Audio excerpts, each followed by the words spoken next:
Oh, ada jam. Oh, bagus. Ini kita ada fitur Jamboard. Jadi kita nanti bisa pakai ini. Apa gitu.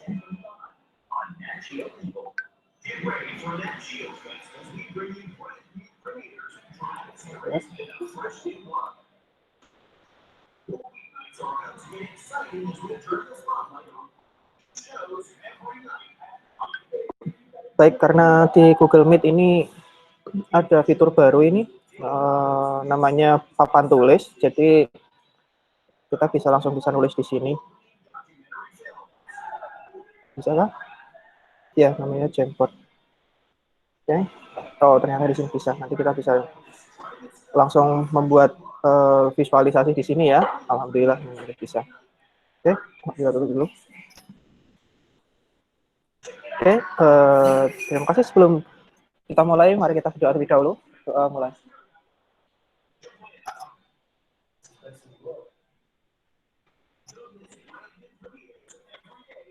Terima kasih. Nah, oke, kemarin teman-teman sudah ngasih feedback. Terima kasih.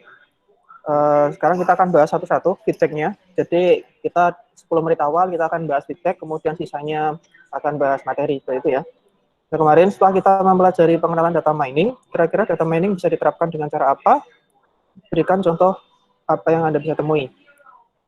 Nah, misalkan di sini dari banyak data yang disimpan, misalnya dapat memprediksi sebuah peluang kemenangan dalam sebuah pertandingan olahraga. Oke, boleh kayak kemarin. Cuma nanti kalau saya minta buat studi kasus, disebutkan namanya enggak apa-apa. Misalkan Manchester United, atau mungkin Real Madrid, atau Barcelona, atau mungkin tim voli, atau siapa, itu sebut nama juga enggak apa-apa. Nah, di sini ada data mining. Ini bukan mining ya, tapi M-I-N-I-G, enggak apa-apa. Dapat diterapkan dengan pasar, contohnya menembak target pasar, melihat pola pembeli pemakai dari waktu ke waktu, cross market analysis, profiling customer, identifikasi kebutuhan customer, menilai loyalty customer, dan informasi summary. Ini agak berat ya, nanti kita coba satu-satu. Oke, saya paham maksudnya, nanti kita ada di bahan-bahannya, nanti kita pakai. Kemudian data mining bisa digunakan untuk jumlah kargo dan penumpang di bandara, analisis pasar, setelah prediksi harga saham. Ya, jadinya kalau misalkan biasanya kalau liburan itu kira-kira penumpang sama jumlah kargonya lebih banyak apa enggak? Atau apakah ada korelasi antara jumlah kargo dan jumlah penumpang? Seperti itu. Kalau mungkin jumlah kargo kan, kalau ini mau ada flash sale atau Shopee beli-beli, apa Tokopedia, apa Lazada ada sale itu kan pasti pada kirimnya kargo ya. Seperti itu. Jadi biasanya kalau ada jumlah kargo lebih tinggi, kita harus nyewa porter lebih banyak. Kemudian sama ini bukan data mining, tapi data mining ya, digunakan untuk melakukan atau menghitung data atau data. Ini maksudnya apa ya? Ini maksudnya apa? Bisa dijelaskan lebih lanjut?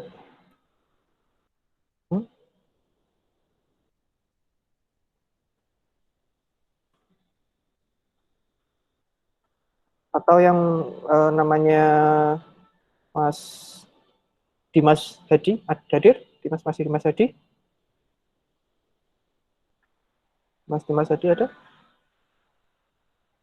Nanti ini ya, kenapa kok cuma gini, menghitung data atau data ini kurang lengkap ya.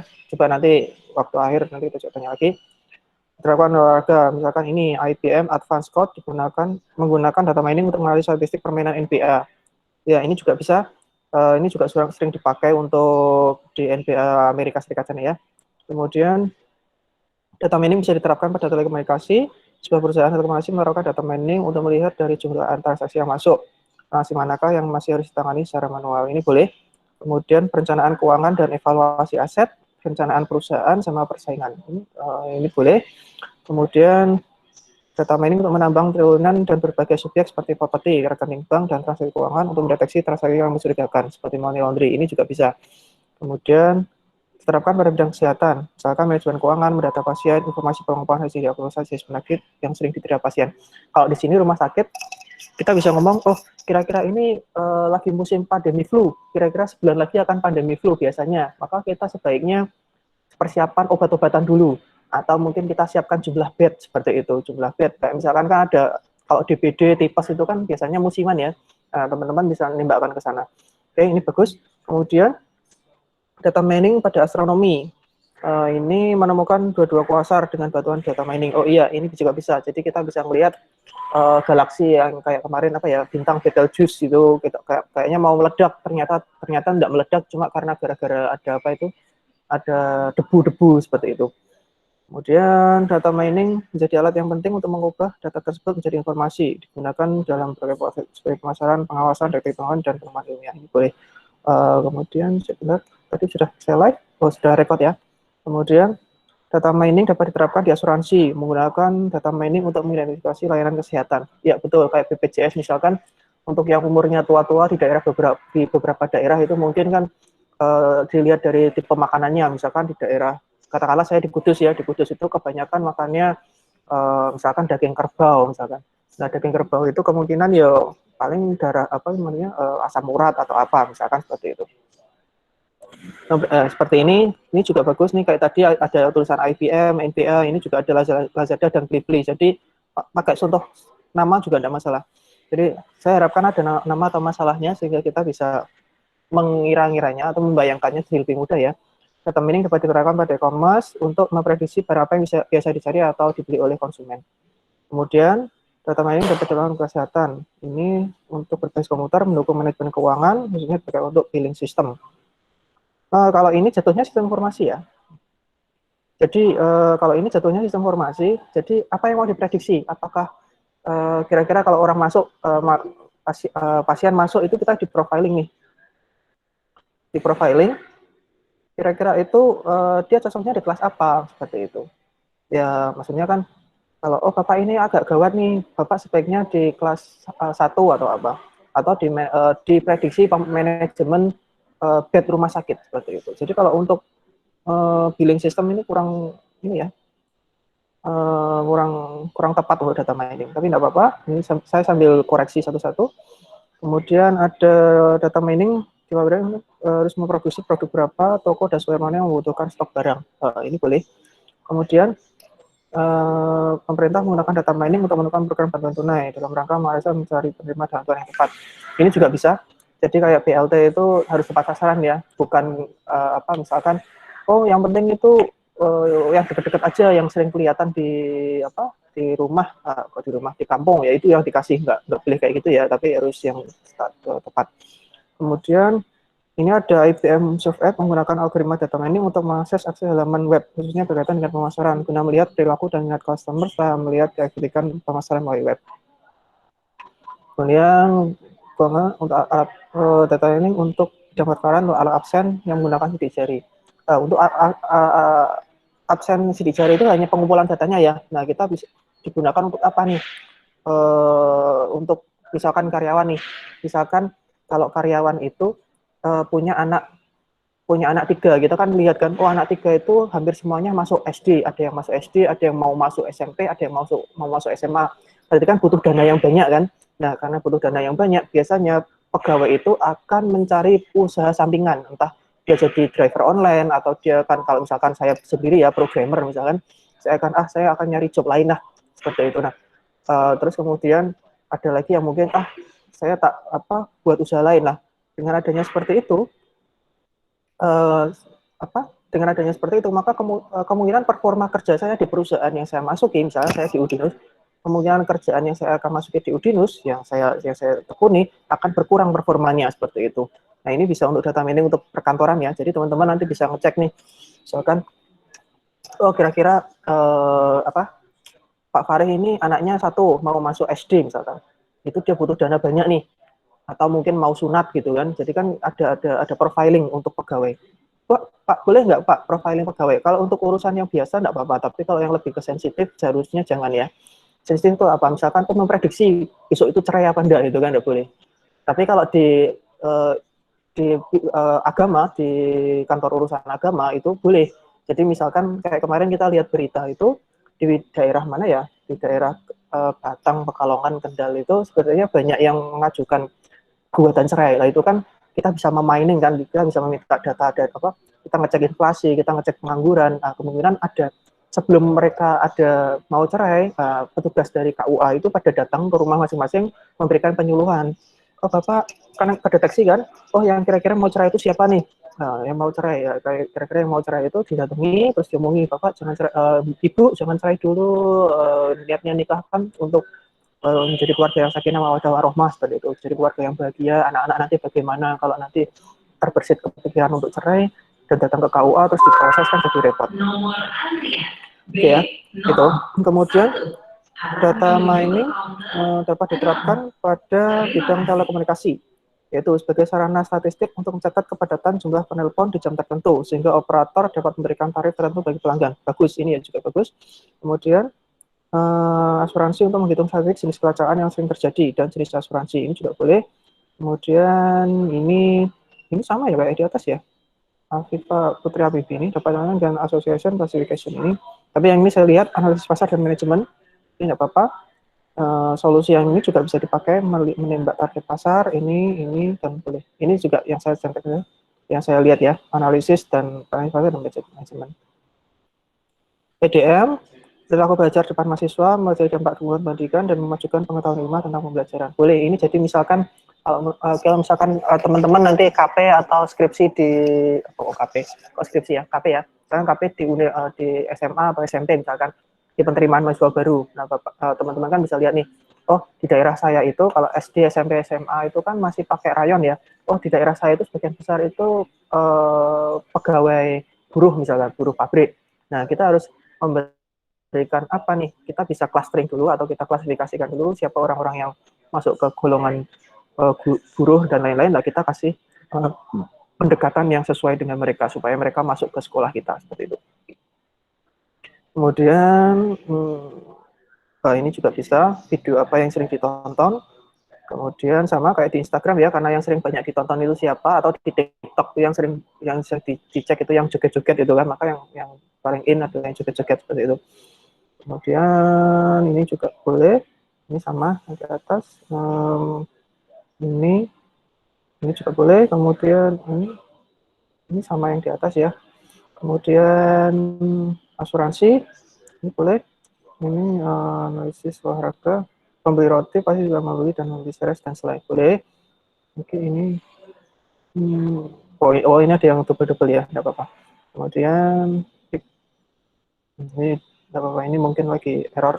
Kemudian Romi Zaki, ada yang beberapa yang mirip-mirip ya, atau mungkin double klik mungkin. Oke, baik. Setelah ini kita akan masuk ke materi kedua, yaitu data mining, bagian data. Ini kita nggak akan lama. Nah, data mining disusun oleh kami, saya sendiri, Pak Bujiono, Pak Ruri, Pak Fandi, dan Bu Erika.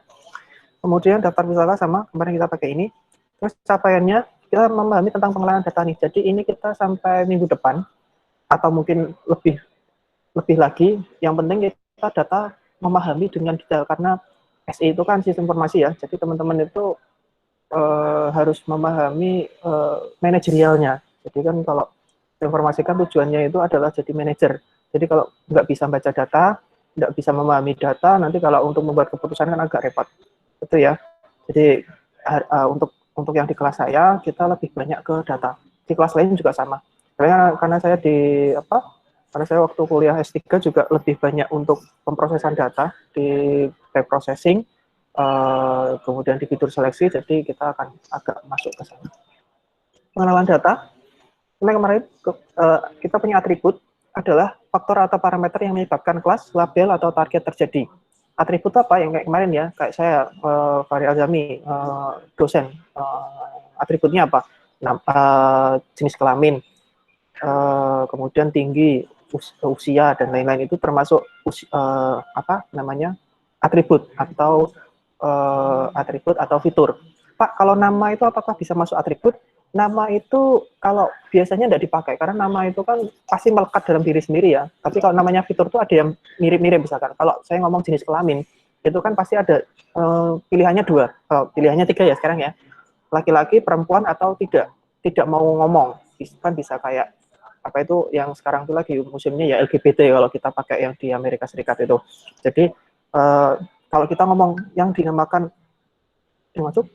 ada yang dinamakan atribut itu ya yang parameter yang orang lain juga ikut punya.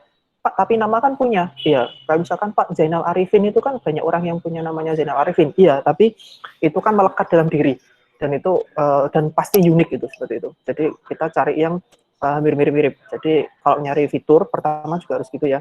Jadi misalkan kalau misalkan Pak kalau kita bayangkan untuk penyakit apa demam berdarah ya, biasanya kan kategori apa ciri-cirinya apa sih?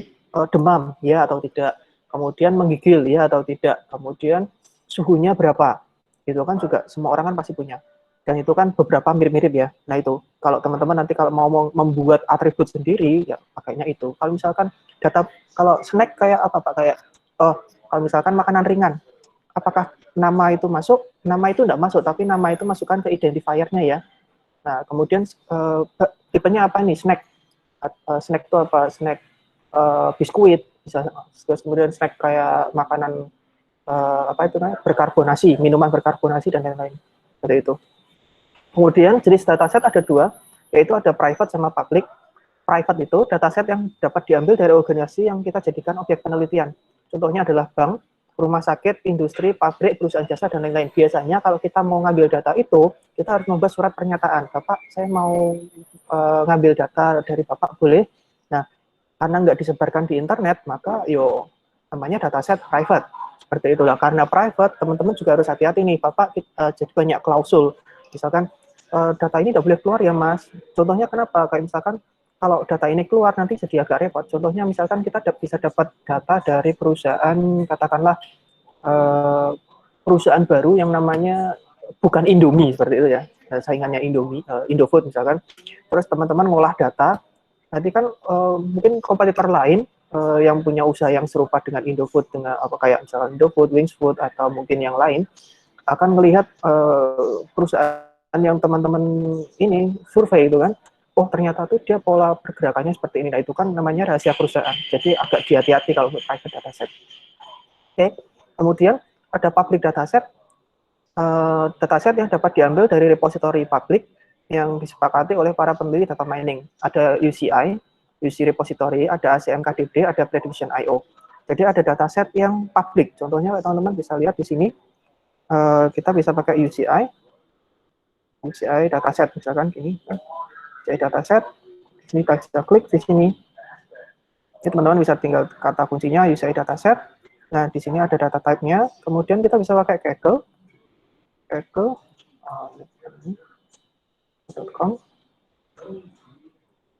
Itu bisa. Kemudian juga bisa pakai KEL. Ya, Kaggle data. Teman-teman bisa belajar data mining di Kaggle di sini, banyak yang bagus. Kemudian ada KEL, Q data mining. Ini ya, maaf, harusnya ini QES. Ini biasanya buat data genetik. Jadi dataset yang bentuknya genetik. Kalau teman-teman pakai fitur yang banyak, pengen ngetes algoritmanya teman-teman bisa pakai Q. Kalau yang paling gampang pakai UCI. Jadi tahapannya UCI itu juga ada yang susah, tapi sebagian besar untuk penelitian pakai UCI. Kemudian Kaggle itu biasanya buat lomba atau teman-teman yang codingnya sudah merasa mampu, yang sudah pede, boleh nyoba pakai sini. Ada lomba-lombanya di sini, teman-teman bisa ikut kompetisi. Dan juga yang menang pun, kalau misalkan lombanya menang, ya menang, codingnya akan ditaruh di sini teman-teman. Jadi teman-teman bisa ngecek sambil belajar, oh yang menang tuh siapa, oh cara polanya gimana, itu kita bisa pakai sini. Kemudian ada KEL ini ya, agak lama. Kemudian biasanya kalau teman-teman nyari coding, ada di GitHub. Nah nanti ini kita belajar GitHub dan lain-lain mungkin di pertemuan lain, karena kita fokusnya di data dulu. Nomor antrian Oke, jadi ada banyak nih, ada UCI, ACM, dan KDD. Nah, kenapa gitu? Terus Pak, kalau saya mau pakai penelitian, dataset yang saya pakai apa? Nomor antrian A06 arah menuju ke counter 5. Nah, misalkan kita pakai, Pak, kalau saya mau pakai penelitian, pakainya apa? Kalau buat skripsi atau yang lain-lain, teman-teman boleh pakai dataset private. Tapi kalau teman-teman misalkan mempunyai algoritma baru, misalkan saya punya pemikiran baru tentang menggunakan algoritma, nah teman-teman bisa pakai apa? Public dataset. Menuju ke counter 5. Terima kasih. Nah, seperti ini. Kenapa kok kita pakai public dataset? Karena kan gini, karena kalau public dataset kayak misalkan ada teman, misalkan siapa ya, katakanlah Mas Panji nih, Mas Panji punya algoritma baru, dan Mas Panji ini akan pakai dataset dari UCI ini, misalkan pakai Abalone, Adult, Annealing, dan lain-lain. Nah, nanti pas pengujian kan dapat hasilnya kan, nilainya berapa performanya lah, terus kan kepinginnya tahu, oh bahwa punyanya Mas Panji itu bagus, nah, dia komparasi dengan peneliti lain, nah, ternyata Pak Farid itu juga pakai Abalone, Adult, sama Annealing, ini kan dikomparasi. Peneliti dari Pak Farid terus Pak Afandi itu ternyata nilainya sekian, sementara nilai saya sekian, maka dapat disimpulkan bahwa penelitian saya bagus, seperti itu. Jadi kapan kita pakai publik itu jika kita mempunyai metode baru, seperti itu. Pak, kalau metode baru pakai private dataset boleh enggak, Pak? Boleh enggak, apa-apa, enggak masalah. Seperti itu ya, tapi kan kita nggak bisa compare head to head dengan peneliti lain. Kalau kita pakai private dataset, maka untuk compare head to head dengan peneliti lain, ya kita harus mereplikasi programnya peneliti lain, seperti itu. Kita coding sendiri, kita jalankan pakai dataset kita. Itu agak lama ya waktunya. Oke, kemudian apa itu data? Pengumpulan objek data dan atributnya, kemudian ada atribut adalah objek properti atau karakteristik dari suatu objek, misalkan warna mata seseorang, suhu, dan lain-lain. Jadi kalau kita ngomong ini, ada transaction ID, ini ada refund, atributnya ini loh, transaction ID, refund, marital status, taxable income, sama cheat, atau cheat itu nipu ya. Kemudian di sini atribut juga dikenal juga sebagai variabel, bidang, karakteristik, dimensi, atau fitur. Kumpulan atribut menggambarkan objek sebagai catatan, titik, kasus, sampel, entitas, atau instan. Nah, data juga bisa nggak lengkap, misalkan ini kosong. Ini contohnya adalah objek ya, ini objek 1, objek 2, objek 3. Jadi kalau kita ngomong objek, sampel, record, itu maksudnya dataset dalam ini. Kalau ini kita ngomongnya, ini adalah baris, ini adalah kolom. Nah, oke. Yang kita nggak boleh, ini kan ada atribut ya, dari TID sampai cheat. Yang kita pakai yang mana? Yang kita pakai adalah refund, marital status, taxable income, sama cheat. Seperti itu ya. Nah, Pak, transaction ID kok nggak dipakai apa? Karena ini kan nomor urut kan. Karena dia urut, dia selalu berbeda-beda terus. Atau urut, ya makanya nggak dipakai. Seperti itu. Nah, Pak, ya kalau yang di sini yang tak jadiin, misalkan saya mau main klasifikasi, yang tak jadiin kelas yang mana? Atau targetnya yang mana? Terserah teman-teman sekalian. Kalau misalkan saya ingin membuat klasifikasi orang yang nipu, maka targetnya adalah cheat.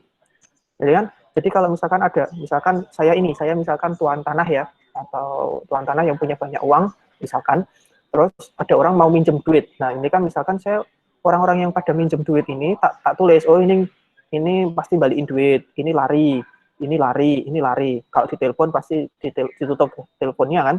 Maka saya kan udah buat dataset ini nih. Terus kemudian kalau ada orang datang, terus saya cek, Pak Farid mau pinjam uang. Oh iya, kamu kemarin bayar pajak enggak? Iya Pak, saya bayar pajak kok. Oh iya, terus statusmu apa? Oh saya cerai. Oh lihat. Oh terus kamu kemarin gajianmu berapa setahun kemarin? Oh sekian Pak, 220 juta misalkan. Oh ya sudah, tak pinjemi karena dia kan nggak bakalan nipu seperti itu. Itu kalau kita klasifikasinya ke sini. Kalau misalkan saya pengen tahu nih, kalau orang datang itu kira-kira tuh kayak dia itu udah nikah apa belum? Lah ini bisa jadi label. Jadi kemudian kita bisa melihat nih kalau orang itu orang itu nipu, biasanya tuh dia ngasih pengembalian pajak nggak sih? Oh ternyata enggak. Pada itu ya. Jadi teman-teman biasanya diusahakan waktu ada dataset dicek dulu deskripsinya, yang jadi klasifikasi yang mana, yang jadi targetnya yang mana. Kalau misalkan nggak ada, teman-teman bisa milih sendiri. Bisa dari refund juga bisa jadi kelas, marital satu bisa jadi kelas, cheat juga bisa jadi kelas. Nah, taxable income jadi apa? Jadi regresi. Kemarin kan kita ngomong ada estimasi ya, estimasi harganya berapa. Nah, ini misalkan kalau orang itu biasanya refund, single, sama nggak nge-cheat, itu kira-kira gajiannya berapa nih? Oh, ternyata gajiannya 125.000 rata-rata, seperti itu ya. Jadi teman-teman tinggal bisa lihat seperti ini. Kemudian, atribut values atau nilai atribut adalah angka atau simbol yang diterapkan ke atribut untuk objek tertentu. Perbedaan antara atribut dan nilai atribut, perbedaan antara atribut dan nilai atribut yang sama dapat dipetakan ke nilai atribut yang berbeda. Contoh, tinggi dapat diukur dalam kaki atau meter. Terus kemudian atribut yang berbeda dapat dipetakan ke set nilai yang sama. Contohnya nilai atribut untuk ID dan usia adalah bilangan bulat. tetapi properti dari nilai atribut bisa berbeda. Misalkan seperti ini ya, teman-teman, kita pakai misalkan Excel misalkan, kita coba jalan. Tipe atribut ada nominal, contohnya nomor ID, warna mata, kode pos, ini yang kemarin yang kita ngulang. Ada urut, ada peringkat, misalkan rasa keripik kentang dari rasa keripik kentang yang pedas misalnya dari skala 1 sampai 10. Kalau teman-teman kemarin pernah makan zamannya Mak Icih ya, kan ada yang level-levelnya gitu kan, atau seblak level berapa itu kan. Kemudian ada yang tinggi, sedang, pendek, kemudian ada selang atau interval, contohnya tanggal kalender, suhu dalam Celcius atau Fahrenheit. Kemudian ada perbandingan, ada suhu dalam Kelvin, panjang, waktu, dan kemudian countable atau dihitung. Contohnya kita pakai ini. Misalkan kita create sini ya. Nah, kita besarkan dulu biar kita gampang. Contohnya sini nih. Tinggi dapat diukur dalam kaki atau meter. Misalkan kita punya nama. Di sini kemudian tinggi. Kemudian apa? Ini ada misalkan namanya siapa ya? Ronaldo misalkan. Ronaldo, kemudian Messi. Kemudian ini ada apa?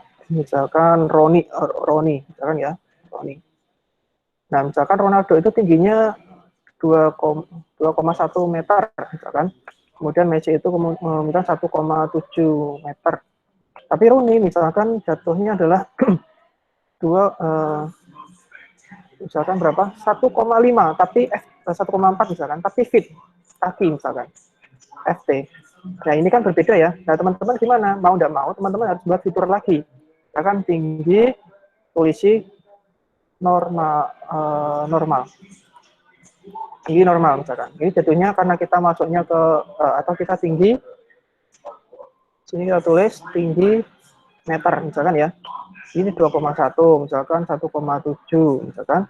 Terus kalau 1,4 berarti sekitar 2,6 meter seperti ini. Jadi kalau teman-teman kalau ini adalah pengolahan dataset, jadi kalau kita buka 2,1 ini kan tinggal dikonversikan dulu membuat seperti ini. Dan nanti yang dipakai yang mana? Yang dipakai adalah yang ini. Yang ini tidak dipakai karena kan datanya berbeda ya. Atributnya berbeda. Seperti itu. Kemudian sampai sini bisa dipahami, teman-teman? Bisa, Pak. Bisa ya? Bisa, Pak.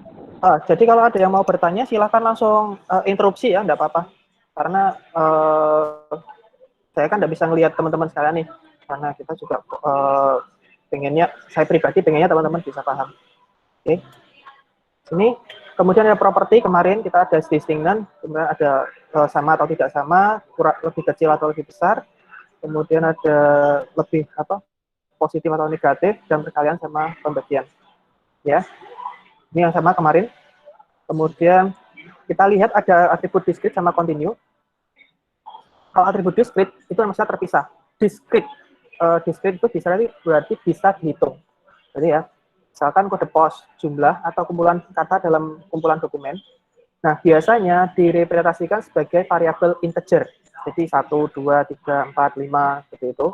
Kalau saya ngomongnya 2,5, berarti teman-teman ingat seperti di pembelajarannya Bahasa dulu, itu namanya float. Seperti itu ya. Kalau saya nulisnya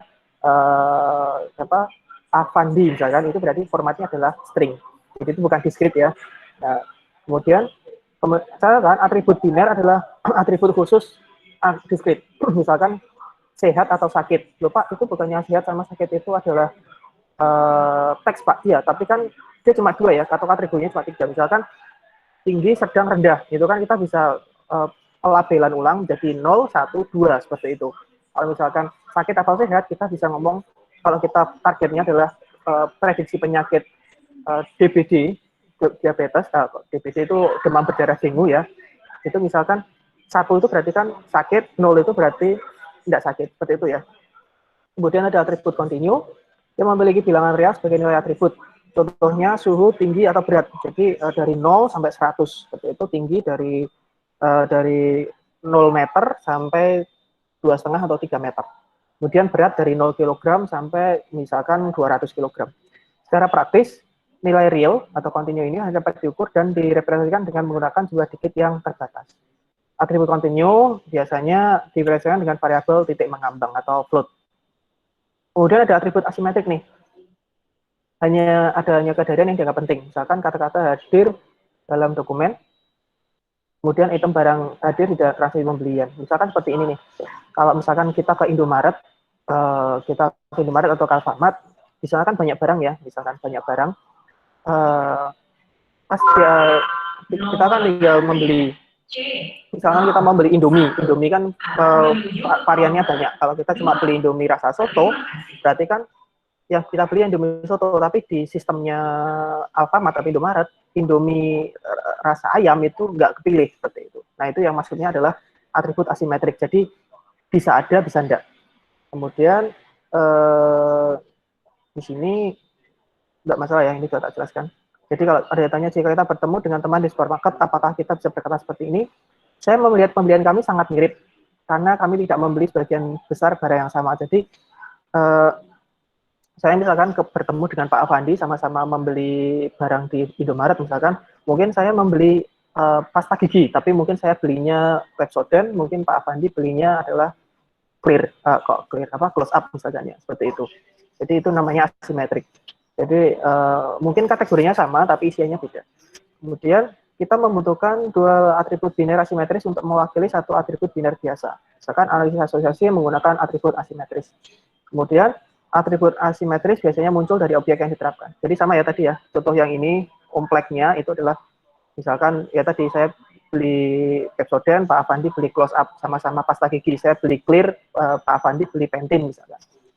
Kemudian ada tipe dataset, tipenya ada data matrik, dokumen data sama transaction, pakai graph atau pakai order. Kemarin kita udah ngomong ya, spasial, temporal, sequential ini adalah data geografis, GIS, Geographical Information System. Dan kemudian ada data genetik. Karakteristik, kemarin kita bahas ada dimensionality, jadi number of attribute, high dimensional, data brings a number of challenge, jadi semakin banyak data fiturnya akan semakin lama ngitungnya. Contohnya misalkan seperti ini, misalkan kita pakai contoh ya, misalkan ketika ada orang datang, misalkan tanya, Bapak, ya saya mau cari dosen, ya saya mau ketemu Pak, oh, silakan.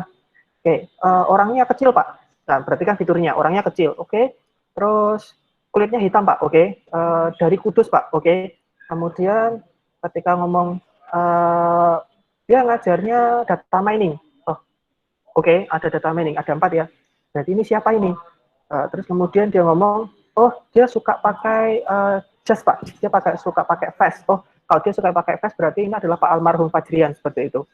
Ya, ini contoh yang buat tahun lalu misalkan. Nah, misalkan kalau kita ngomong, Pak, saya mau nyari Pak, orang yang kulitnya putih Pak, saya mau cari dosen, orang yang kulitnya putih, oh iya, orang yang kulitnya putih, tinggi Pak, oh tinggi, tinggi putih, seperti itu. Ganteng Pak, oh oke, ganteng. Terus ketika ngomong, langsing apa kurus? Nah, langsing apa kurus? Langsing apa gemuk? Kalau misalnya kita ngomong, oh gemuk, oh berarti Pak Indra Gamayanto ya. Tapi kalau kita ngomong kurus, oh berarti Pak Ramadan, seperti itu. Ya, contohnya seperti itu ya. Jadi ada, daripada kita ngomong, mas mbak mau ngomong aja yang ganteng gemuk gitu kan, langsung ketemu Pak Indra, seperti itu. Jadi daripada kita ngomong banyak, kayak tadi ya, misalkan saya dengan Pak almarhum Pak Fajrian, ketika kita ngomong Pak, daripada kita ngomong oh dari apa tinggi, kulit dan lain-lain, kita bisa langsung ngomong Pak langsung pakai vest aja, dia pakai vest, iya berarti Pak Fajrian, seperti itu. Kalau kita ngomong daripada kita ngomongin fiturnya satu-satu, oh Pak tinggi, putih, apa itunya baik dan lain-lain, tapi ternyata terus kita ngomong gemuk kan langsung ketemu Pak Indra ya. Kita kan bisa ngomong, daripada ngomongin banyak fitur itu, kita bisa ngomong Pak tinggi, gemuk, putih gitu kan. Kita bisa langsung ngomong oh ternyata tinggi, gemuk, putih adalah Pak Indra. Itu ya, dimensionality. Jadi daripada kita pakai banyak fitur, kita bisa pakai fitur yang benar-benar penting. Nah, itu nanti kita ngomong ada di korelasi. Nanti korelasi kita akan bahas di pertemuan selanjutnya ya, enggak di sini. Kemudian adalah sparsity. Jadi hanya mengecek angka-angka yang masuk. Yang sparsity itu ya apa namanya? Di sini enggak ada ya. Oke, di sini ada ya. Ada sparsity hanya menghitung angka yang muncul, kehadiran yang muncul ya. Jadi hanya menghitung kehadiran yang muncul. Kemudian ada resolusi. Karakteristik adalah resolusi adalah pola pattern tergantung pada scale-nya, resolusi. Jadi nanti ada data-data itu yang misalkan kita tinggi badan ya, misalkan ternyata itu yang agak fluktuatif itu kan anak SD kelas 6 misalkan. Ada yang tiba-tiba langsung jadi 1,3 meter. Pokok 100, saya tingginya berapa? Tiba-tiba ada yang 150, ada yang masih bentuknya 1 meter. Itu kan jadi kan pola resolusinya kan berbeda-beda ya, maka kita harus scaling dulu atau kita ratakan atau standarisasi seperti itu. Atau misalkan teman-teman pakai gambar, kita nggak pakai gambar ya kalau di SI ya. Misalkan kita pakai gambar, kita bisa pola apakah kita bisa maximize, besarkan atau bisa kecilkan. Kemudian size atau ukuran, tipe analisis mungkin berhubungan dengan ukuran data. Misalkan teman-teman kalau dikasih data, disuruh ngitung 100 record dengan 10.000 record, enak mana? Pasti kan lebih ngomong, enak 100 aja. Nah, seperti itu. Karena lebih banyak data, akan lebih banyak membutuhkan waktu untuk ngitung. Ini ya, ini adalah kita ngomong record. Ya ini ada record 1, record 2, record 3. Ada atributnya. Jadi di sini kita atributnya apa nih? Isiannya ada yes sama no. Kemudian marital status ada single, married, sama divorce. Taxable income ini ada, ini pakai ring ya, karena kita ada banyak. Kemudian cheat ada no sama yes. Kemudian data metrik ini seperti ini, ada metrik tuh seperti ini, kolom, dan di sini kan tidak ada label ya, jadi kita bisa ngomong sebagai matrik. Jadi M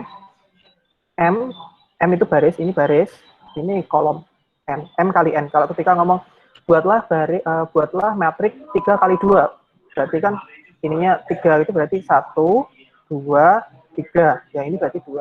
Nah kalau ini kita berarti matriknya berapa? Ini berarti matriknya 1, 2. Tapi kolomnya ada M-nya 2, N-nya adalah 1, 2, 3, 4, 5. Berarti 2 kali 5, seperti itu. Nah, kemudian dokumen data. Nah, ini ada dokumen data. Di sini ada yang kita ngomong tadi adalah sparsity. Jadi kayak misalkan kita lihat ngomong nih, kita punya dokumen. Misalkan saya narik berita dari bola atau detik.com yang olahraga atau dari Kompas yang olahraga misalkan, semua dokumen ini. Terus kemudian dia akan ngitung kata-katanya ada tim. Di dokumen 1, 3, ini play 5.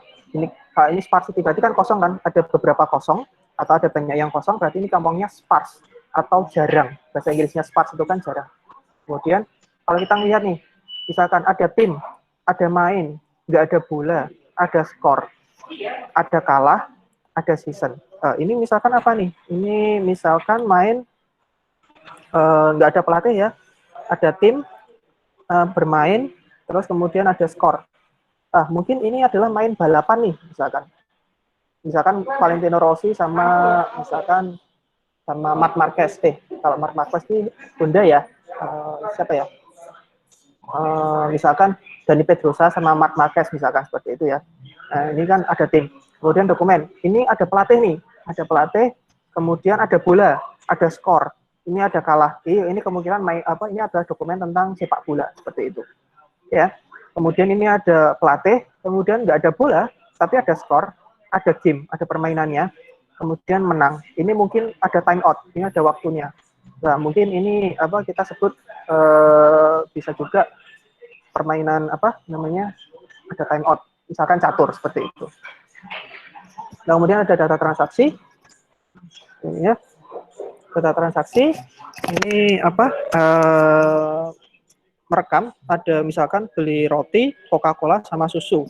Ada beli bir sama roti, bir, Coca-Cola, popok dan susu dan seterusnya.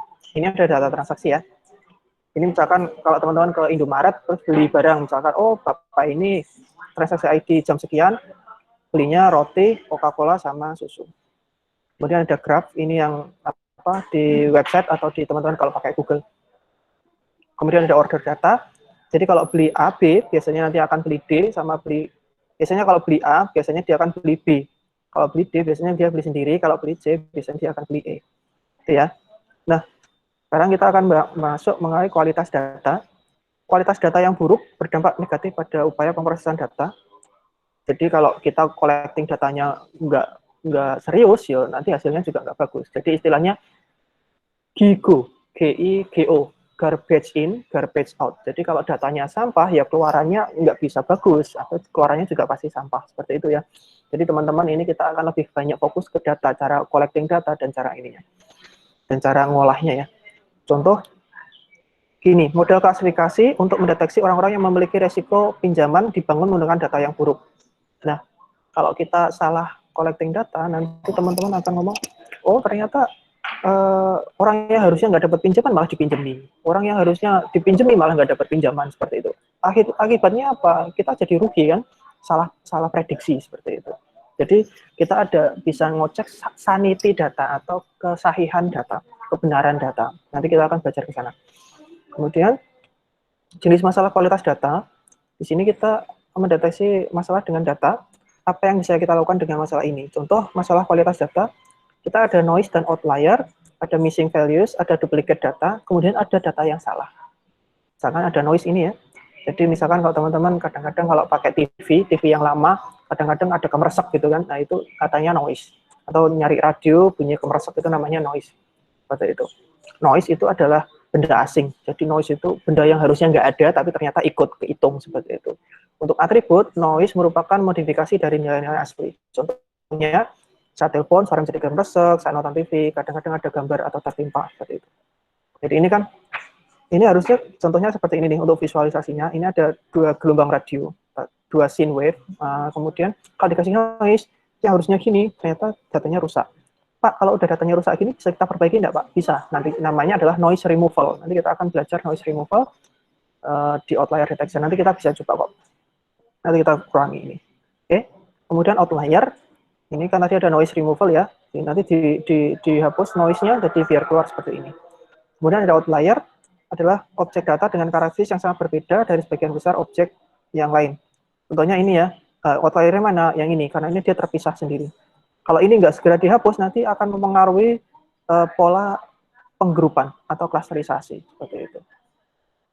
Berarti yang kemarin kita ngomong tentang apa kartu kredit, kalau kita pakai kartu kredit atau pakai GoPay, ternyata ada yang pakai dan beli barangnya nggak sesuai yang kita beli, yang umumnya kita beli, maka akan jadi outlier seperti ini.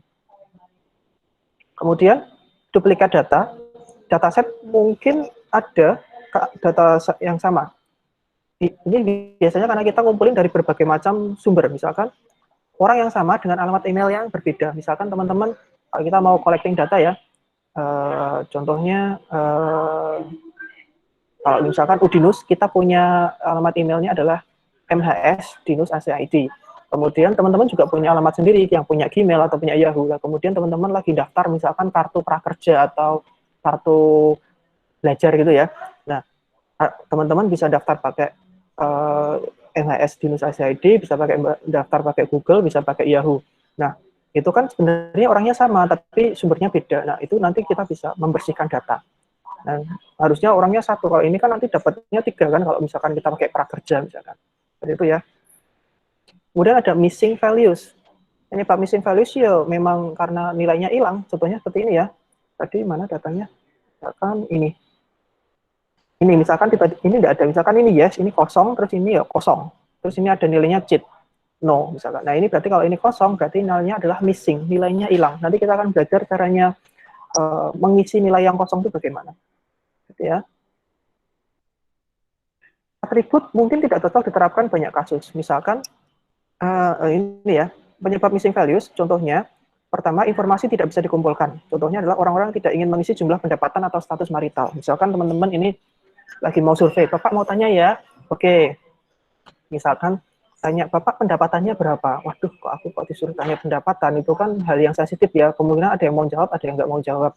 Kemudian mungkin, kalau kita ada di perkumpulan, misalkan, Bapak mau tanya, istrinya berapa misalkan seperti itu, atau itu kan nanti jadinya nggak mau ngasih info kan seperti itu.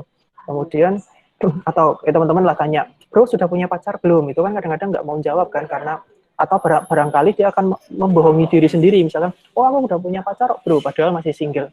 Nah itu kan memang ada informasi yang tidak bisa dikumpulkan.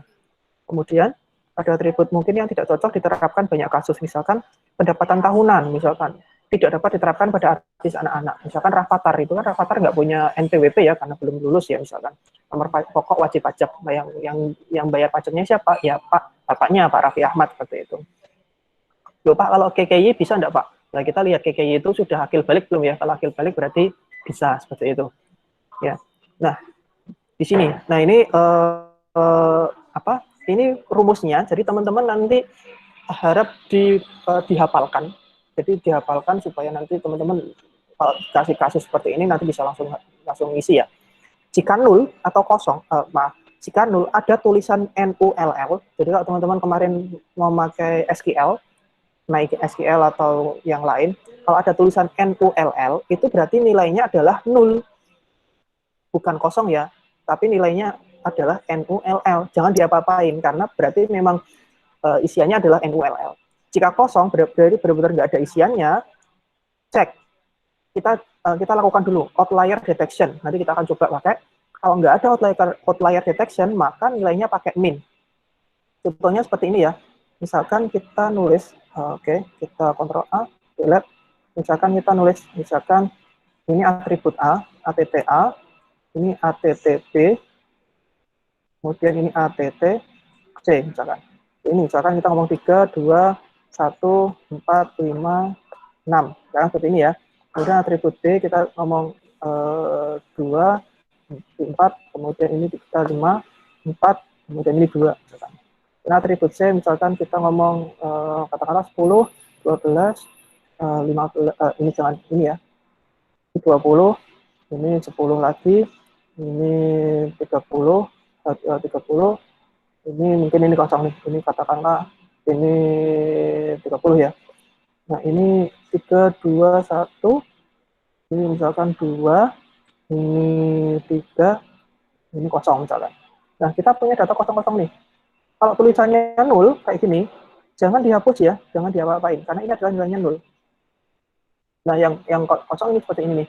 Misalkan jika kosong, cek apakah ada outlier enggak. Misalkan saya nulisnya adalah outliernya ini kan angkanya sekian ya, tak tulis 20 misalkan. Nah ini akan outlier nih, ini outlier.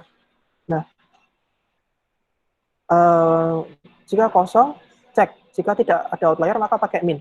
Ini kan di sini ini nggak ada min ya. Ini misalkan kita ngomongnya adalah 2. Ini misalkan ini berapa ya? Ini 20 lah. Nah oke, pertama jika ada nilai 0 maka nggak masalah. Ini tulis tidak ada masalah. Ya, tidak ada. Misalnya ini ya, ini kesimpulannya ya. Nah, kemudian di sini, ini ada outlier nih. Nah, jika kosong, cek. Jika tidak ada outlier, pakai min. Yang ini kan tidak ada outlier ya, pakai min. Berarti min itu berarti sama dengan AV, AG, average, ini sampai sini. Enter. 20 ya. Nah, berarti di sini kita pakainya adalah, ini kita kuningkan. Ini kita kuningkan. Di sini kita pakainya adalah 20. Nah, kalau kita tulis 20 ini kan nggak ada gantinya kan, seperti itu. Nah, sekarang di sini kita punya ada outlier nih, kita ada outlier. Nah, jika kosong, cek ada outlier. Nah, kita pakai, ini ada numerical nih, ya kan? Kita numerical, maka kita pakainya median. Kita bisa pakai median, sama dengan median. Nah, median, ini sampai sini. Terus, ternyata nilainya adalah 4. Maka di sini saya sebut sebagai 4. Itu ya teman-teman. Jadi cek. Jadi teman-teman sambil ngecek nilainya. Jika ada tulisannya 0, jangan diapa-apakan. Tapi jika ada ini, oh tak cek, ada yang kosong.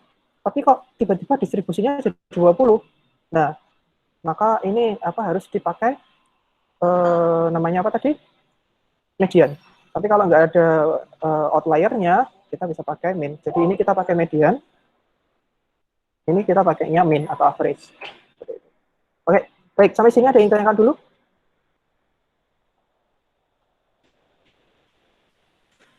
Halo? Halo, bisa pahami ya? Belum, Mbak. Oke, lanjut. Nah, di sini kita misalkan ada missing values. Kalau tadi kan saya langsung lihat ya, karena nilainya agak beda. Nah, kita bisa pakai missing values, ada outlier detection. Asumsikan kita melihat satu fitur yang berisi ini nih, katakan 5, 7, 10. Ya, tadi saya tulisnya sederhana ya. Misalkan 5, 7, 10, dan seterusnya. Bagaimana cara mengecek outlier? Yo, 1, digambar. Digambar ya, kayak gini. Digambar, di grafik, dari 0 sampai 25. Kenapa? Karena kita kan lihat maksimal nilainya 25, berarti di sini. Kemudian, asumsikan kita melihat satu fitur yang berisi ini, cari mediannya dulu nih. Cari median, ternyata mediannya adalah 23. Jadi mediannya ini 23, jadi minta masukkan semua, cari mediannya adalah 23. Kemudian ada cari first quartile atau nilai tengah di bawah median. Dapatnya dari mana? 19. Nah, di sini kita bisa lihat ini ada 5, kita kan lihat 5, 7, 10 dan seterusnya. Kita mediannya adalah 23. Karena sebelum 23 ada 9 angka, 1, 2, 3, 4, 5, 6, 7, 8, 9, maka nilai tengah 9 adalah 5, menjadi ini 1, 2, 3, 4, 5. Jadi 19 ya. Jadi teman-teman ngomong first quartile adalah 19, dapatnya dari sini. Kemudian third quartile adalah nilai tengah atas di atas median. Hanya 24. 24 dapatnya dari mana? Karena setelah 23 ada 9 angka. 1, 2, 3, 4, 5, 6, 7, 8, 9. Nah, 9 angka ini tengahnya berapa? Adalah 5 kan? Dari 9 itu nilai tengahnya 5 kan? Dibagikan 1, 2, 3, 4, 1, 2, 3, 4. Maka di sini adalah 24. Nilai 5. Kita tinggal ngomongkan 1, 2, 3, 4, 5, nilainya adalah 24. Nah, cari IQR atau Index Quartile Range, Q3 kurangi Q1 adalah 5. 24 kurangi 19, di sini 24 kurangi 19 adalah 5. Terus kemudian cari IQR below first quartile, dapatnya 11,5. IQR above third quartile adalah 31,5. Jadi 11,5 tak taruh sini, 31,5 tak taruh di sana. Tapi karena terakhir 25 juga berarti kan hilang ya. Berarti outliernya adalah di bawah Q1 dan di atas Q3. Nah, karena kan data terakhir 25 ya, sementara IKR di atas Q3 itu ternyata tidak ada, berarti outliernya apa? Ini, 5, ini mungkin 7 ya, kemudian ini adalah 10. Jadi ini outliernya. Nah, outlier ini diapain? Ya, bisa dihapus atau tadi teman-teman bisa cari mediannya. Kalau saya pribadi, karena ini jadi outlier, ya saya hapus. Tapi sekali lagi, untuk penghapusan data itu kita harus berhati-hati. Karena apa? Mencari data itu susah, mencari data itu mahal. Misalkan kita mau ngecek, kita mau kita collecting data jumlah mahasiswa yang terdampak COVID atau jumlah anggota keluarga yang terdampak COVID. Nah, kita collecting datanya kan susah. Kenapa? Kita harus datang ke rumah satu-satu kan. Kita datang ke rumah satu-satu, padahal kita dilarang untuk berkunjung ke rumah orang-orang. Nah, itu kan kalau kita dapat 100 stok, terus kemudian banyak data yang outlier, apakah dihapuskan eman-eman kan? Nah, kita bisa lakukan normalisasi datanya. Seperti itu. Jadi, menghapus data itu hal yang sangat mahal. Jadi, teman-teman sebisa mungkin jangan menghapus data dulu, tapi diperbaiki sebisa mungkin supaya datanya bisa bagus. Gitu ya. Nah, seperti ini. Bisakah kita pakai whisker plot? Bisa. Jadi tadi kayak gini kan, kita udah cek bahwa ini adalah outlier. Kalau kita garis, ini garisnya seperti ini, skor. Jadi teman-teman lihat nih, di sini kan ada 19 kan? Lihat di sini. Ini tadi apa? Di sini adalah 19. Ini first quartile. First quartile di sini ini adalah Q1, ini Q3. Gitu ya. Kok bukan Q3. Ini adalah 19, kemudian ini adalah 24. Ya benar. Ini maaf. Ini Q1, ini Q3. Ini adalah mediannya. Itu ya, ini terus garisnya, garis spread-nya. Seperti itu. Oke, baik. Ini pertemuan untuk sesi 1. Sampai di sini ada pertanyaan dulu.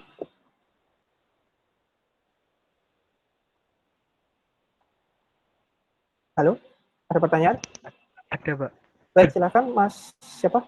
Sebutkan namanya, karena di sini udah nggak kelihatan. Irhas, Pak. Oh, Mas Irhas ya. Oke, silakan. Nah, yang bagian terakhir tadi, Pak, slide terakhir. Slide terakhir. Oke, Iya. bentar ya. Ini slide terakhir ini. Iya. Oke. Yang di atas itu yang titik terakhir kan paling banyak itu dapatnya sama seperti yang bawah itu ya, Pak. Iya. Garis. Ya, ini kan kita gambar. Jadi gambar ini itu kalau kita gambarkan dari sini, Mas. Dari ada Q1, Q3. Jadi kalau kita pakai jump board, kita pakai jump board ya. Bentar. Kita pakai jump board. Mana tadi? Kayaknya kita bisa, oh ini ya, klik. Kita bisa pakai jump board misalkan. Kita mulai file jump board. Ini 25, ini ya. Kita pakai ini.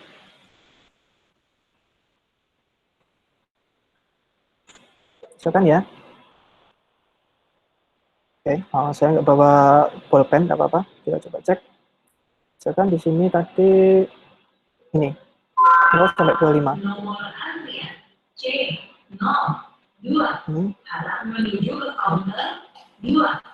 Ini misalnya seperti ini. Ini 0 sampai 25.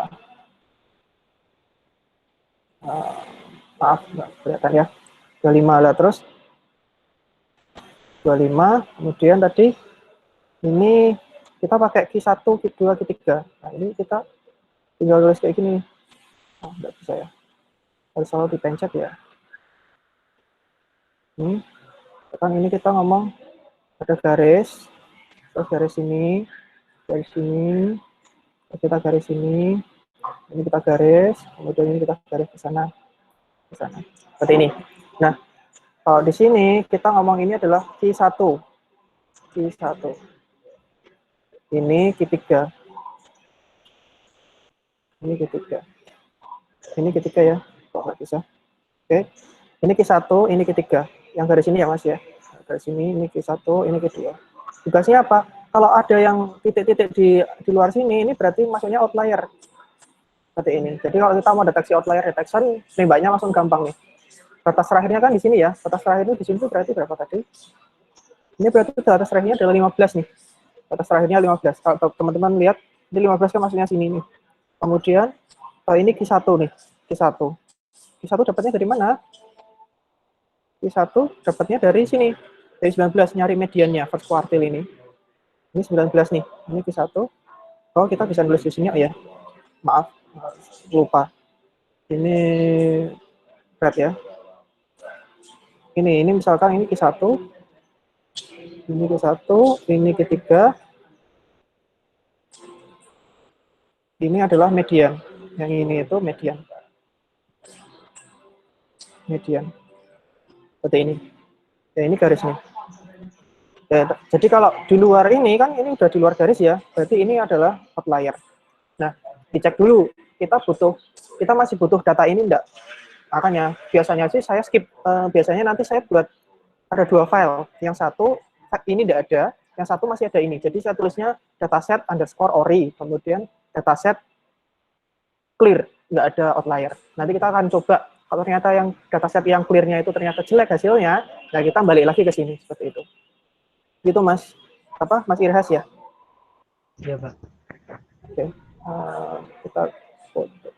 Ini kita buat ini ya. Control box, Control Shift V. Nah, kita sambil save as image.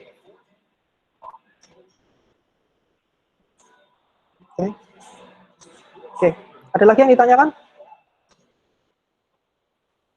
Nggak ada, Pak. Sudah cukup.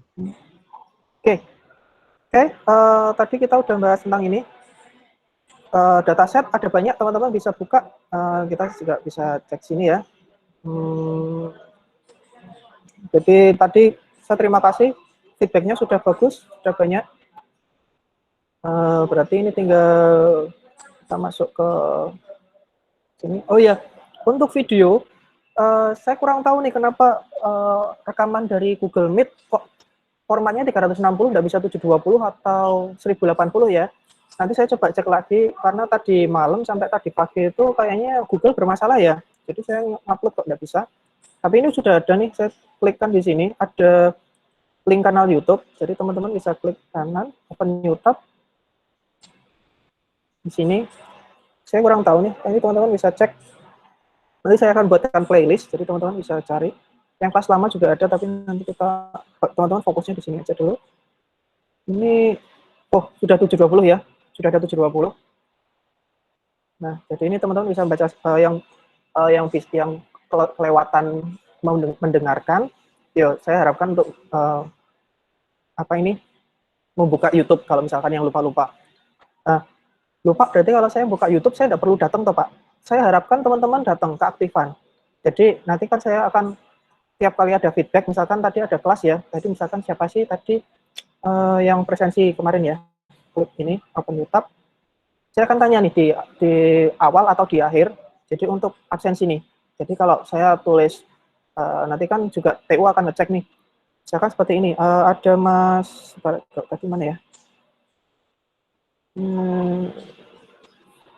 Tapi ini misalkan Mas siapa tadi yang saya tulis, bisa dilihat, nggak ada. Nah, Misalkan ini, Mas Dimas Hadi Pranoto, ada? Mas Dimas ada? Hadir ya? Nggak hadir ya? Nah, sekarang saya mau tanya ini nih. Kenapa tujuannya saya kok tanya seperti ini? Jadi, harapannya teman-teman nanti bisa membuat project data mining. Jadi, saya akan memberikan teman-teman tugas project data mining. Nah, jadi bisa pakainya klasifikasi, bisa pakai clustering. Saya fokusnya kedua, tapi kalau teman-teman ada yang bisa pengen pakai, Pak, saya pengen deteksi, saya punya warteg nih Pak, saya punya di rumah punya warteg, atau saya di rumah punya toko warung kelontong, saya pengen ngecek orang-orang itu biasanya belinya apa, seperti itu boleh. Tapi intinya kita pakai project. Kenapa Pak pakai project? Jadi kalau teman-teman pengen mau masuk ke data scientist, udah ada format untuk skripsinya. Entah teman-teman nanti, tapi saya nggak pengen buat data mining Pak, ya nggak apa-apa. Kalau misalkan pengen data mining kan tinggal layout itu, framework itu tinggal diganti dengan dataset yang nanti skripsi, atau nanti kalau ini sudah ada dapat data skripsinya, teman-teman tinggal ujian proposal kan, jadi untuk mempercepat waktu. Jadi harapan saya adalah itu. Makanya di sini saya akan bertanya keaktifannya ya di sini nih, karena kadang-kadang banyak tugas dari kampus, dari fakultas, sama dari prodi, jadi kadang-kadang saya belum sempat untuk membaca. Jadi dari pengalaman yang kulino kemarin, jadi di menit pertama saya akan membahas tentang pertanyaan yang saya berikan. Dan nanti di sini saya akan melakukan penilaian. Seperti itu ya. Meskipun di RPS-nya kita tugas itu tidak tiap hari, tidak tiap pertemuan, tapi di sini untuk menghitung feedback-nya kita akan hitung di sini. Pak, batas feedback-nya kapan Pak? Biasanya 2 hari saja, soalnya TU akan mengecek 2 hari setelah ini atau sehari. Dia akan ngecek kalau masih di open, oh berarti pertanyaannya terbuka. Tapi ada beberapa dosen yang untuk presensi itu di lock dari jam berapa sampai jam berapa, atau dari apa sampai dari apa. Jadi teman-teman juga sering dilihat ya. Kalau saya nggak akan saya lock, tapi teman-teman biasanya TU sendiri akan menghitung 2 hari setelah acara. Seperti itu, kalau nggak di lock. Seperti itu ya. Oke, sekarang kita akan masuk ke sini. Kita akan untuk presensi untuk 25 ini. Nah, ini 25 ya. Nah, teman-teman kan ini udah dapat data nih. Nah, sekarang tadi kita udah bahas tentang data. Tadi mana ya? Ini ya. Nah, di sini ada tipe dataset dan lain-lain. Contoh ini atribut dan lain-lain ya. Nah, misalkan teman-teman silakan, ini ada di slide nomor berapa ya? Di start. Ini ya, di slide nomor 6 ya. Cek slide nomor 6. Cek slide nomor 6. Oke, slide nomor 6. Diberikan data, maaf, ini tak besarkan aja. Ini full, biar gampang masuk sini Google Chrome. Nah, misalkan di sini, di slide 6, ada berapa ini? 1, 2, 3, 4. Ada 4 ya. Ada 4 fitur. Yaitu, tadi, refund, marital status, taxable income,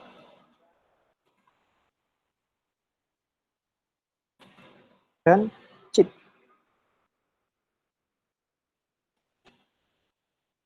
Nah, di sini saya minta pendapatnya teman-teman. Jika tidak diberikan pas atau label ya, Anda ingin melakukan apa? Maksudnya melakukan apa? Anda ingin memilih fitur apa yang menjadi label. Apa alasannya? Itu ya. Mungkin tadi teman-teman kan mendengarkan. Saya ingin tahu kenapa sih milih label. Oh, saya ingin labelnya refund. Kenapa? Jadi misalkan saya ingin, karena saya misalkan saya punya dataset ini untuk mendeteksi kira-kira itu orang ini kalau saya pinjemin duit balikin enggak, gitu kan? Maka saya pakainya cheat. Tapi kalau teman-teman misalkan taxable income, saya pengen jadi kelas ya teman-teman itu mengibaratkan mungkin saya sebagai petugas pajak Pak, mungkin dari Maritas 1 saya sebagai dari KUA Pak, atau dari refund itu mungkin saya dari bagian keuangan. Refund itu dia dapat pengembalian pajak ya, seperti itu. Nah, ini ada 1, 2, 3, 4. Misalkan cheat. Nah, cheat itu dia ngemplang pajak atau enggak. Nah, itu saya ingin tahu apa alasannya. Misalkan seperti itu. Jadi, saya asumsikan saya adalah ini Pak, saya ingin melihat marital status. Mungkin ada apa ini ya, mungkin Pak RT mau melihat marital statusnya. Atau taxable income mau ngecek, oh kira-kira itu gajiannya banyak, oh gajiannya banyak dikasih iuran agak banyak aja, seperti itu, suruh nyumbang agak banyak, seperti itu. Atau mungkin teman-teman punya data ini bisa buat nyumbang siapa, nyumbang nikahan atau lain-lain. Dan saya ingin tahu alasannya ini ya. Nah, enggak masalah. Ini saya punya contoh kasus sih, tapi kalau ini tak masukin kasus yang tadi, kasus yang lain nanti teman-teman agak bingung karena ini kita masih tuning kuliah ya. Oke, silakan dijawab. Berarti nanti kita ketemu lagi hari Rabu ya. Nah, kita ketemu lagi hari ya. Rabu ya, nanti teman-teman hari Rabu silahkan, nanti kita akan feedback di hari Rabu. Pak, berarti saya boleh ngisinya Selasa sore, Pak? Jangan Selasa sore, seperti yang saya bilang, karena kita ini hari Kamis, berarti biasanya TU akan input kalau tidak di hari Jumat, ya di hari Senin, seperti itu. Termasuk yang kalau dari Rabu, biasanya sehari atau maksimal 2 hari. Seperti itu ya, jadi saya tetap open, nggak seperti ada beberapa dosen lain yang di close di jam berapa sampai jam berapa, atau hari apa sampai hari apa. Oke, kalau ada pertanyaan silakan masukkan ke grup, tanya, misalkan lupa ini kan bukan jadwal ngajar ya, kalau tanya di grup boleh. Saya sarankan untuk bertanya kalau yang tentang kuliah silahkan tanya ke grup, tapi kalau tanya yang dataset privat dan lain-lain boleh ke Japri, seperti itu. Baik, mungkin sampai di sini dulu. Kalau ada pertanyaan silahkan bisa masukkan ke grup ya. Sudah keluar lagi. Tidak apa-apa. Oke, sampai sini. Terima kasih. Assalamualaikum warahmatullahi wabarakatuh. Waalaikumsalam warahmatullahi wabarakatuh. Terima kasih, Pak. Terima kasih, Pak. Terima kasih, Pak. Baik, teman-teman. Ya, mari.